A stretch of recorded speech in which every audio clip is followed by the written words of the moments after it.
감사드립니다. 광야 같은 세상에서 하나님께서 구름 기둥 불 기둥으로 인도하시고 또 하늘의 만나로 반석의 생수로 먹이시고 마시게 하시면서 우리의 삶을 이끌어 가실 줄로 믿습니다. 오늘도 하나님의 은혜의 보좌 앞에 나오신 여러분 모두를 주님의 이름으로 환영합니다. 그리고 여호와 라파 치료하시는 하나님의 은혜가 여러분의 몸과 영혼과 삶 가운데 가득하게 되기를, 치유와 회복의 역사가 있으시기를 축복합니다. 오늘은 가을도 되고 해서요, 윤동주 시인의 자화상이라는 시 영상으로 말씀을 시작해 보려고 합니다.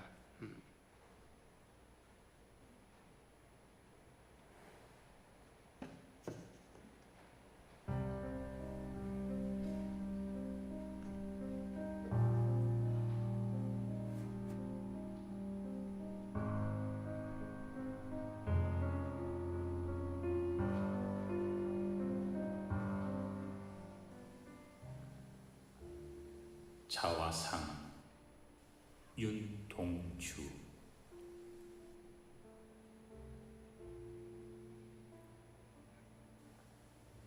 산모퉁이를 돌아 농가 외딴 우물을 홀로 찾아가선 가만히 들여다봅니다. 우물 속에는 달이 밝고 구름이 흐르고 하늘이 펼치고 파란 바람이 불고 가을이 있습니다. 그리고 한 사나이가 있습니다. 어쩐지 그 사나이가 미워져 돌아갑니다. 돌아가다 생각하니 그 사나이가 가엾어집니다. 도로 가 들여다보니 사나이는 그대로 있습니다. 다시 그 사나이가 미워져 돌아갑니다. 돌아가다 생각하니 그 사나이가 그리워집니다. 우물 속에는 달이 밝고 구름이 흐르고 하늘이 펼치고 파란 바람이 불고 가을이 있고 추억처럼 사나이가 있습니다.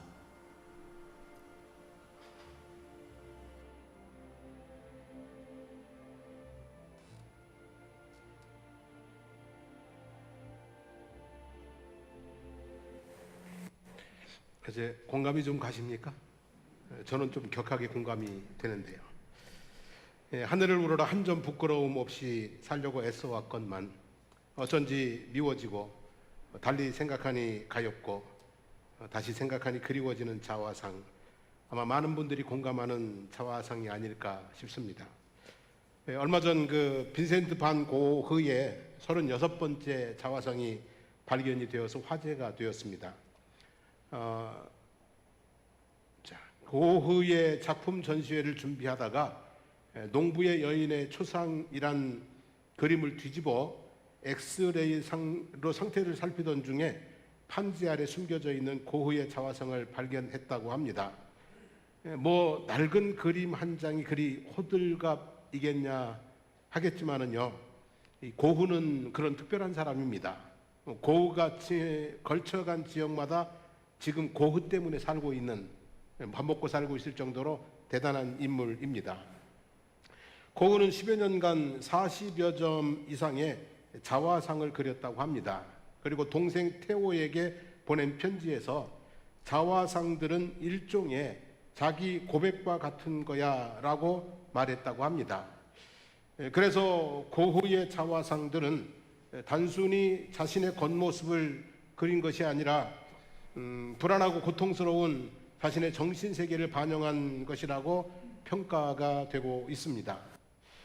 여러분, 그 밖으로 드러나는 자화상은 내면에 있는 자아상의 표현이라고 할 수 있습니다. 밖으로 드러나는 자화상은 내면에 있는 자아상의 표현이라고 볼 수 있습니다. 예를 들면 화려하게 화장을 한다고 얼굴이 환해지는 것이 아니라 마음이 즐거워야 얼굴이 환해지는 것처럼 자아상이 바뀌어야 자화상이 바뀔 수 있는 것이죠. 자, 우리의 마음 속에는 대부분 저나 여러분들이나 대부분의 사람들의 마음 속에는 그 일그러진 자아상이 있습니다. 초라한 배경 때문에 또는 연약함 때문에 자신이 지은 죄와 허물 때문에 사람들로부터 받은 크고 작은 상처들 때문에 또 실패와 좌절의 경험들 등등 수많은 원인들로 인하여서 일그러진 자아상이 있어요. 그래서 일그러진 자화상을 그리면서 살아가고 있는 것이죠. 사람이 무엇이기에 인자가 무엇이기에 라는 표현을 보면 다윗도 일그러진 자아상이 있었던 것 같습니다. 이렇게 추측할 수 있는 이유는 예를 들면 다윗이 아버지의 심부름으로 전쟁터에 나가 있는 형들에게 갔을 때 맏형인 엘리압이 다윗이 다른 군인들과 이야기를 하고 있는 모습을 보고 다윗에게 화를 내면서 너는 어쩌자고 여기까지 내려왔느냐? 들판에 있는 몇 마리도 안 되는 양은 누구에게 떠맡겨 놓았느냐? 이 건방지고 고집센 녀석아, 내가 전쟁에 구경을 하려고 내려온 것을 누가 모를 줄 아느냐? 라고 꾸짖었습니다. 전쟁터에 온 막내 동생을 네가 왜 여기까지 왔냐고 걱정해 주는 것이 아니라 화를 내고 꾸짖는 형이죠. 이런 형들이 7이나 있으니까 어린 다윗이 건강한 자아상을 가지고 있는 추측이 가능합니다. 그런데 하나님께서 다윗에게 아주 놀라운 자화상을 보여주셨습니다. 양이나 치고 심부름이나 하고 무시당하는 보잘것없는 존재가 아니라 하나님보다 조금 못한 영화와 존귀의 관을 쓰고 있는 다윗의 자화상을 보여주셨습니다. 아마도 다윗의 인생의 전환점은 그때부터였을 것이라고 추측할 수 있습니다. 위대하고 아름답고 존귀한 존재라는 것을 알고 당당하게 살아가면서 인생의 놀라운 변화들이 일어나기 시작했을 것 같습니다. 여러분, 우리에게도, 저와 여러분들에게도 이 자아상의 변화가 있게 되어지기를 바랍니다. 하나님께서 다윗에게 보여주셨던 그 자화상, 하나님보다 조금 못한 영화와 존귀의 관을 쓴 자신의 모습을 받아들이시기를 바랍니다.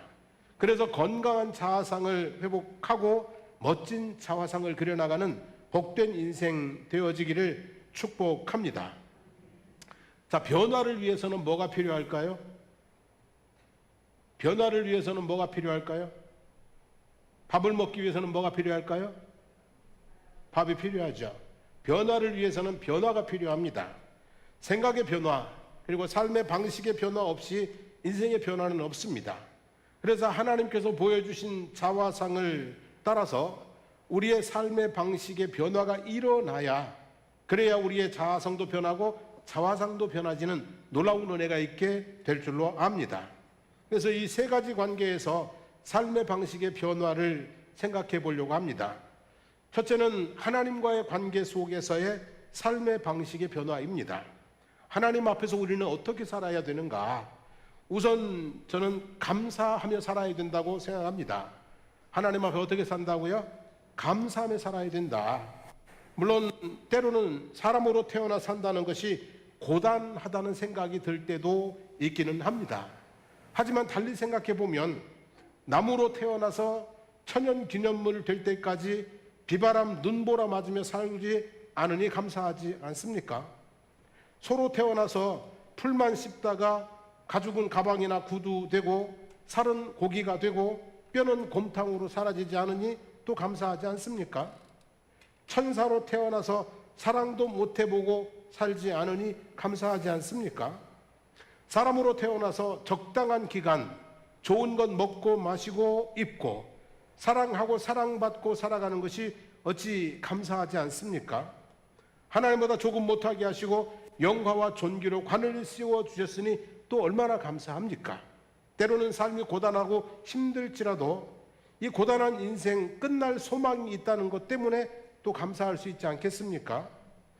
여러분 시편 69편 30절에 보면 내가 노래로 하나님의 이름을 찬송하며 감사함으로 하나님을 위대하시다 하리니 이것이 소 뿔과 굽이 있는 황소를 드림보다 여호와를 더욱 기쁘시게 함이 될 것이라 하였습니다. 여러분 모든 날 모든 일들을 감사하며 하나님을 기쁘시게 하며 살아갈 수 있기를 주님의 이름으로 축복합니다. 사람으로 살다가 하나님 앞에 간다는 것은 대단히 감사할 일이기 때문이죠. 그리고 두 번째로는 겸손히 하나님을 경배하며 살아야 할 것입니다. 인간은 하나님보다 조금 못한 존재라고 했습니다. 하나님보다 조금 못한 존재임이 틀림이 없습니다. 전능하지는 않지만 만물의 영장이라고 할 만큼 탁월한 존재인 것이 틀림이 없습니다. 그런데 이 조금이 넘어설 수 있는 조금이 아닙니다. 하나님보다 조금 못한데 이 조금이 넘어설 수 있는 조금이 아니라는 것이죠. 하나님은 하늘에 계시고 우리는 땅에 있습니다. 하나님은 전능하시고 우리는 유능합니다. 하나님은 영원하시고 우리는 유한합니다. 사람은 누구도 하나님을 넘어설 수 없습니다. 생각에 있어서나 힘에 있어서나 선함에 있어서나 하나님을 넘어설 수 없습니다. 하나님의 생각이 가장 깊고 하나님의 힘이 가장 크고 하나님의 뜻이 가장 완전합니다. 그래서 시편 95편 6절로 8절 말씀에 보면 오라 우리가 굽혀 경배하며 우리를 지으신 여호와 앞에 무릎을 꿇자. 그는 우리의 하나님이시요 우리는 그가 기르시는 백성이며 그의 손이 돌보시는 양이기 때문이라.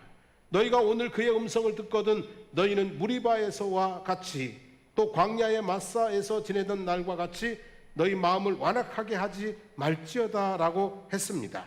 성도 여러분, 하나님 앞에 무릎을 꿇어야 합니다. 그리고 그의 입에서 나오는 모든 말씀을 청종해야 합니다. 하라 하시면 하고 하지 말라 하시면 하지 않아야 합니다. 그리고 그 길이 우리에게 최선의 길이고 가장 복 있는 길이고 행복에 이르는 길인 줄로 믿습니다. 하나님 앞에 가장 낮게 엎드려 경배하고 하나님의 말씀에 절대적으로 순종하는 성도로 살아가시게 되기를 주님의 이름으로 축복합니다. 자, 두 번째는 사람들과의 관계 속에서 삶의 변화입니다. 우리는 사람들과의 관계 속에서 어떻게 살아야 될까?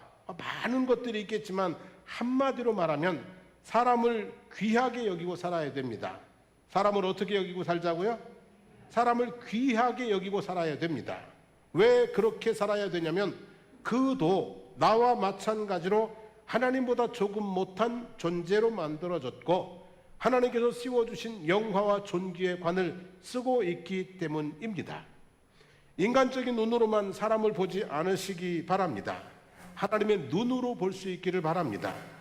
여러분의 남편이 아내가 또는 부모, 자녀들을 하나님의 눈으로 볼 수 있기를 원합니다.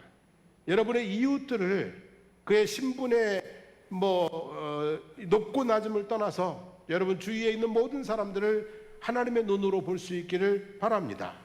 그렇다면 어찌 무시할 수 있고 어찌 미워할 수 있고 어찌 욕을 할 수 있고 어찌 함부로 판단하고 비판할 수 있고 어찌 억압하고 학대를 할 수 있겠습니까?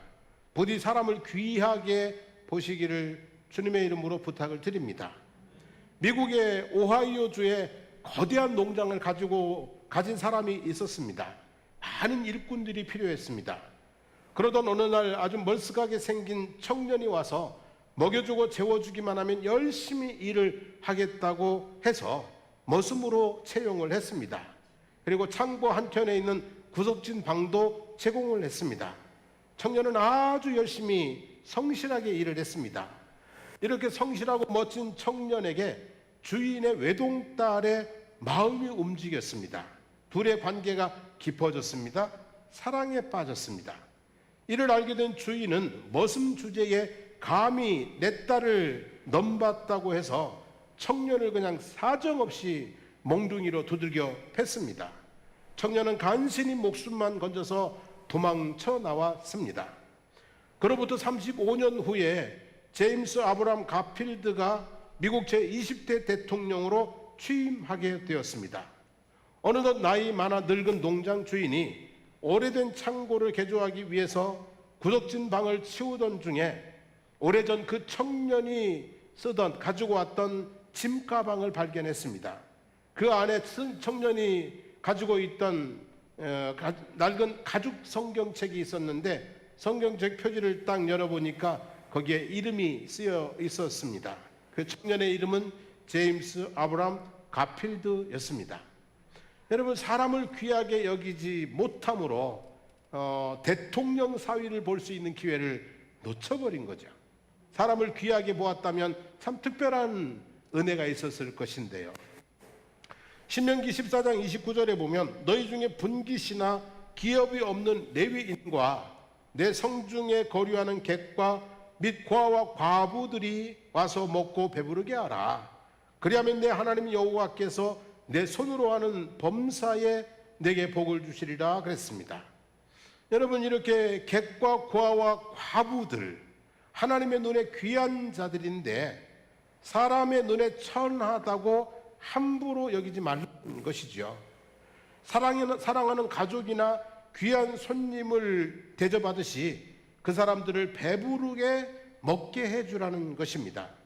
그렇게 하면 하나님께서 복을 내려주시고, 또 반대로 객과 고아와 과부를 천히 여겨서 학대하면 그러면 벌을 내리신다는 말씀인 것이죠. 마태복음 25장에 양과 염소의 비유가 있습니다.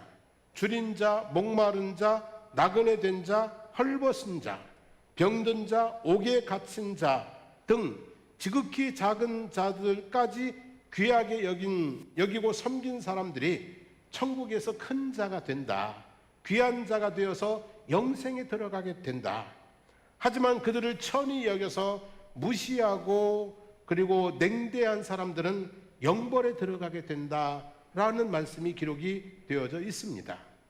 여러분, 천한 사람조차 귀하게 여기면 하나님 앞에 복을 누리게 되고요, 영생에 들어가게 되고, 천하다고 천히 여겨버리면 하나님 앞에 벌을 받게 되고 그리고 영벌에 들어가게 된다는 말씀이죠. 돈을 귀히 여기면 재물을 얻게 되고요, 사람을 귀히 여기면 천하를 얻는다고 했습니다.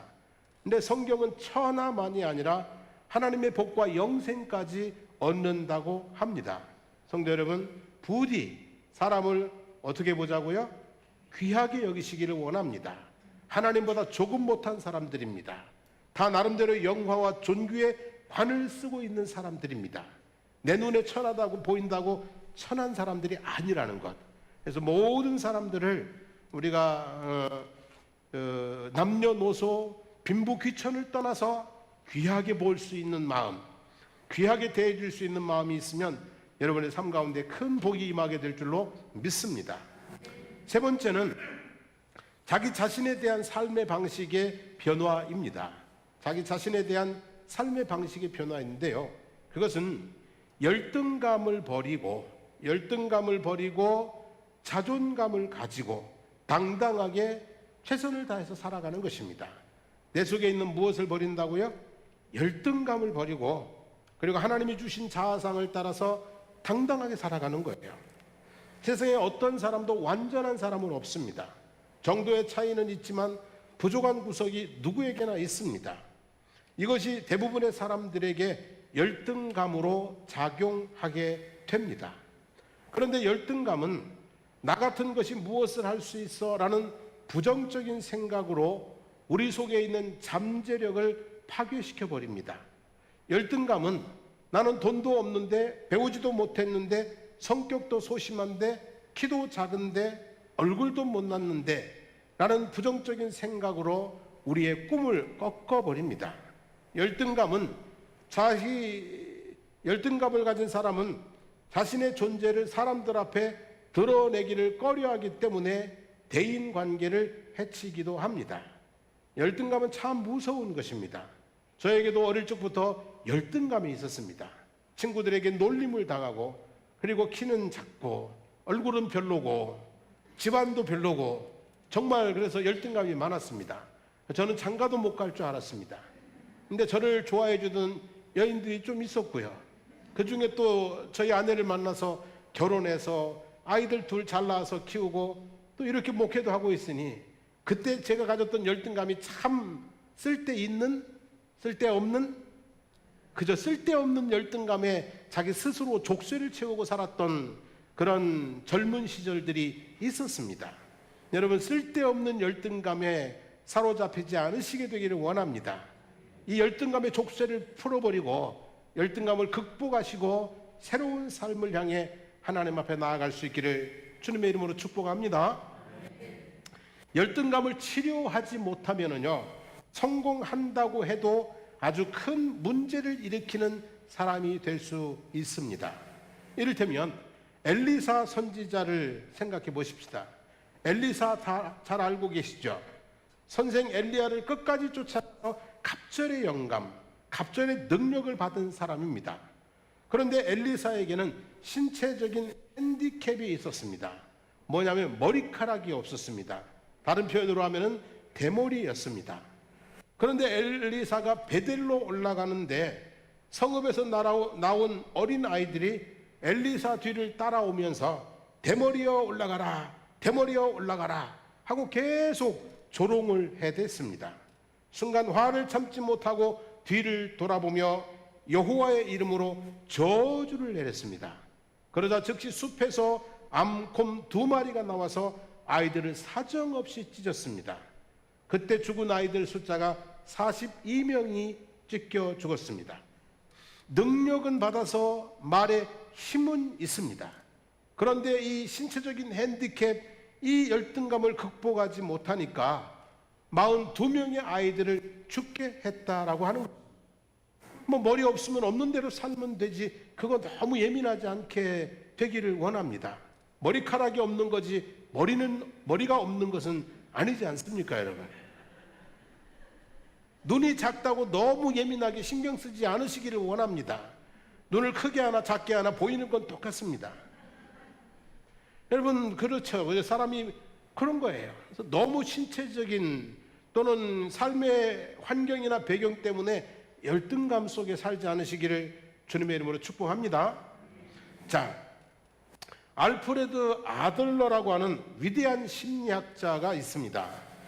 열등감에 의해 감정적으로 무능해진 사람들을 성숙하고 사회적으로 유능한 방향으로 인도하는 유연한 지지심리요법을 개발한 심리학자입니다. 아주 유명한 심리학자입니다.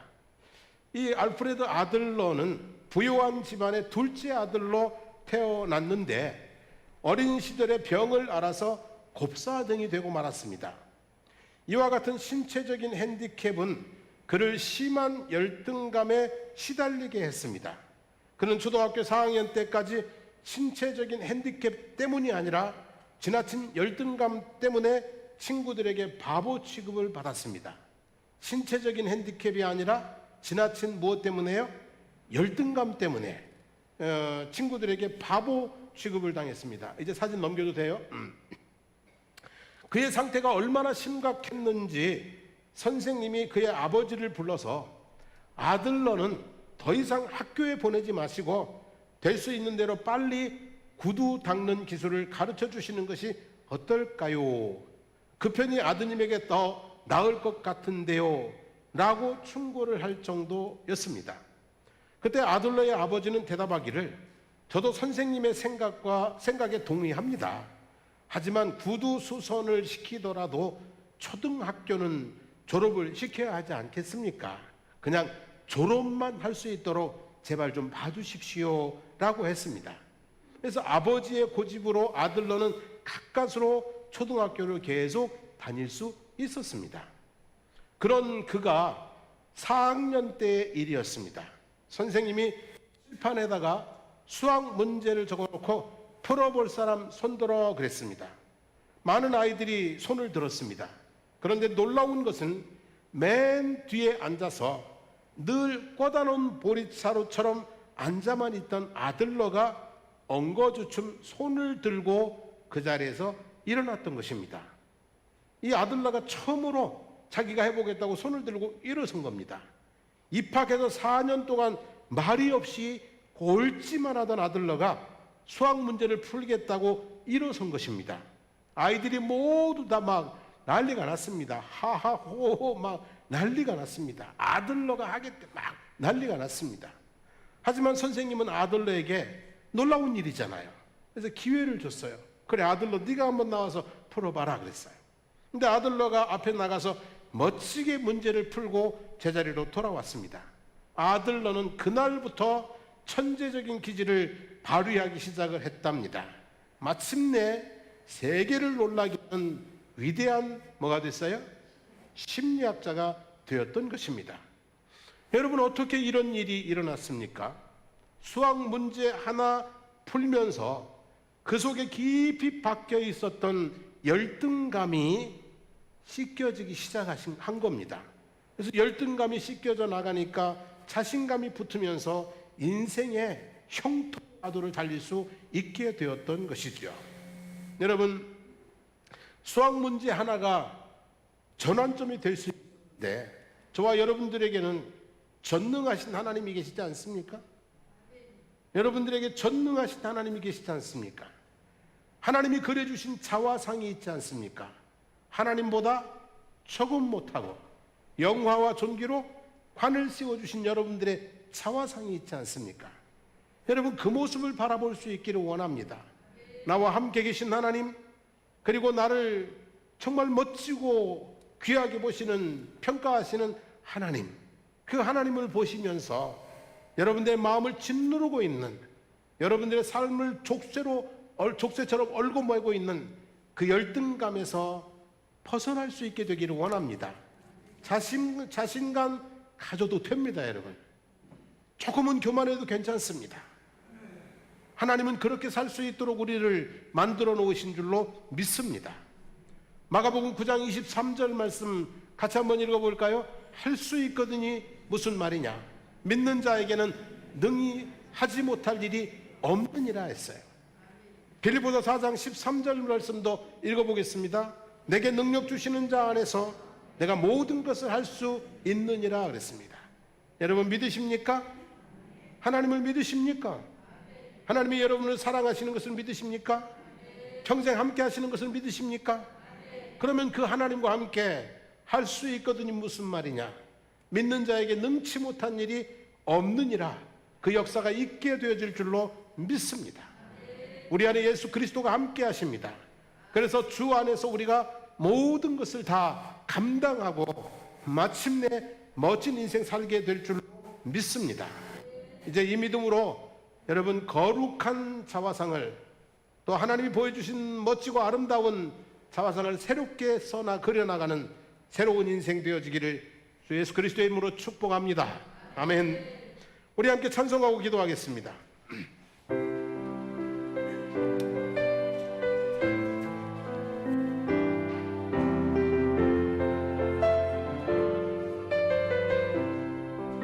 힘들고 지쳐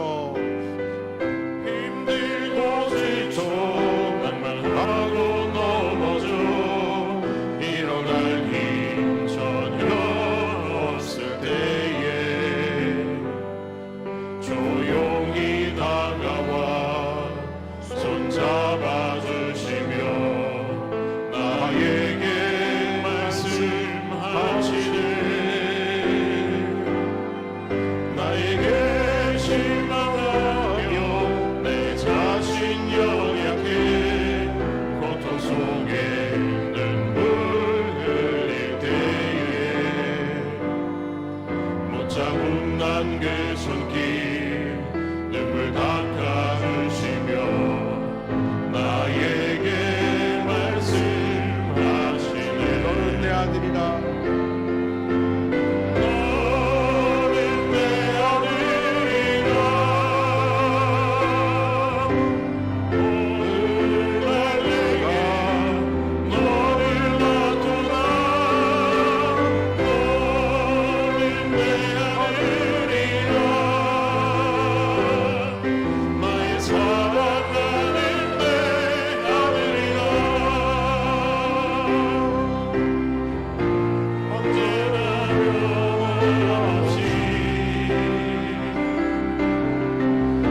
아멘.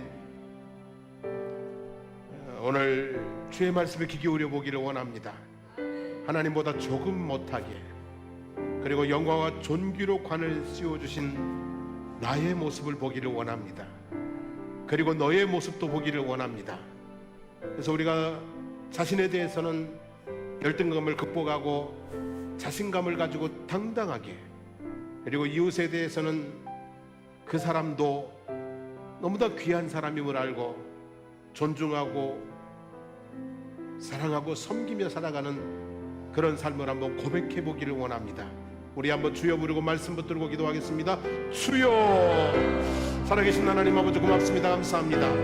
오늘 우리에게 주신 아버지 귀한 말씀을 마음속에 새겨봅니다. 하나님 아버지, 하나님께서 우리를 하나님보다 조금 못하게 하시고 영광과 존귀로 관을 씌워주셨는데, 우리는 하나님 아버지 이런 여러 가지 이유들 때문에, 하나님 아버지 열등감 때문에 사로잡혀서 하나님 아버지 어둠 속에 살아가던 그런 모습들이 우리 가운데 많이 있음을 하나님 고백합니다. 하나님 아버지, 우리 속에 있는 이 어둠의 영들, 열등감들, 아버지 실패감들, 아버지 이런 것들을 극복할 수 있게 도와주시고, 이제 아버지 하나님이 그려주신 거룩한 자화상을 따라서 아버지 하나님 자신감, 아버지 하나님 가지고 당당하게 아버지 하나님이여 우리의 삶의 문을 열어가게 도와주시옵소서. 주 예수 그리스도와 함께 아버지 승리하는 삶을 살아갈 수 있는 저희들이 될 수 있도록 은혜를 베풀어 주시기를 주님 간절히 간구드리옵나이다. 하나님 아버지, 또한 우리 주변에 있는 사람들도 딸이 하나님이 아버지 하나님이 그렇게 귀하게 만드신 분인 것을 우리가 알게 도와주시고, 주변에 있는 모든 이들을 하나님 그 누구라도 아버지 하나님 천히 여기고 함부로 대하고 아버지 학대하고 아버지 하나님 비난하고 아버지 하나님 그렇게 하지 않을 수 있도록 도와주옵소서. 한 사람 한 사람을 귀히 여기면서 하나님 아버지 정말 아버지 하나님 사람을 귀히 여겨 하나님의 복을 얻고 영생을 누리는 저희들이 될 수 있도록 인도하여 주시기를 주님 간절히 간구드리옵나이다. 하나님, 오늘 우리에게 주신 말씀을 따라서 우리의 삶의 방식이 변화가 일어나게 도와주시고, 그래서 우리의 인생의 변화가 아름답게 이루어지는 그런 모습을 저희들에게 허락하여 주시기를 주님 간절히 간구드리옵나이다.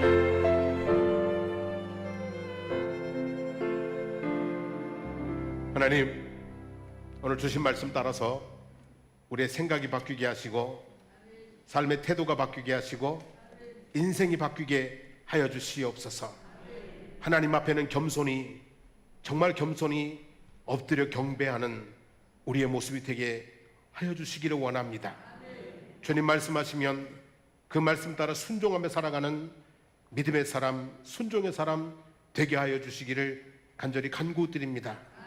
아버지, 주변의 사람들에 대해서는 교만하지 않으며 오만하지 않으며 아버지 천히 보지 않으며 함부로 대하지 않으며 힘들고 어렵게 하지 않으며 하나님 핍박하지 않으며 거짓을 말하지 않으며 정말 주변의 사람들에 대해서는 하나님의 눈으로 귀하게 볼 수 있게 하여 주옵소서. 그래서 복을 누리고 하나님의 복을 누리고 영생에 들어가는 저희들 되게 하여 주시기를 원합니다. 하나님 자신에 대해서는 하나님 이제 정말 거룩한 자화상을 가지게 하옵소서. 내가 대단한 사람이라는 것, 내가 보통 사람이 아니라는 것, 내가 그리스도 안에서 무엇이든지 할 수 있는 능력 있는 사람이라는 것을 다시 한번 확신하게 해주시기를 원합니다. 그래서 나는 못한다가 아니라